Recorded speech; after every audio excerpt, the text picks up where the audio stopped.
గత ప్రభుత్వం తమ స్వలాభం కోసం సమాజాన్ని విచ్ఛిన్నం చేసిందని ఎమ్మెల్యే బొలిశెట్టి శ్రీనివాస్ ఆరోపించారు. ఇక కొన్ని చోట్ల ప్రజాధనాన్ని కూడా దుర్వినియోగం చేసిందని మండిపడ్డారు.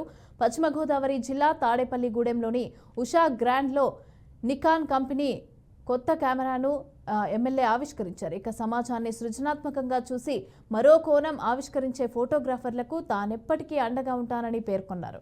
తమ ప్రభుత్వంలో అన్ని వర్గాలకు కూడా న్యాయం చేస్తుందని భరోసా ఇచ్చారు.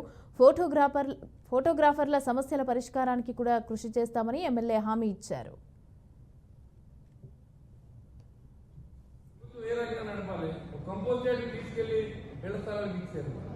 ఒక ఎనర్జీ ప్లాంట్ పెడితే ఇక్కడ దాని పవర్ అనేది సిస్టమ్ పెడితే 5 ఎకరాలు ఇచ్చారు, దాన్ని కూడా 2 ఎకరాలకు ఇచ్చారు. కౌన్సిల్ తీర్మానాలు అడ్డగోలుగా చేశారు. కాబట్టి స్థలం అనేది తాడేపల్లిలో 100 ఎకరాలు ఖాళీ ఉన్న సందర్భం ఇచ్చారు. వాళ్ళ ఇంటికి మనం దాదాపు 100 ఎకరాల పైన ఇంటికి ఇవ్వడం జరిగింది. కొన్ని స్థలాలు ఇలాగా లేనోడికి ఇవ్వడంలో తప్పలేదు, కానీ లేనోడికి ఇవ్వాలి. కానీ ఉన్న 5,000 ఇల్లు మీరు ఇవ్వకుండా మళ్ళీ జగనన్న కాలనీ పేరు చెప్పి మినిమం సదుపాయాలు లేకుండా రోడ్లు లేకుండా మీరు ఇచ్చారు. కాబట్టి ఇలాంటివన్నీ మిస్యూజ్ అయిపోయినాయి.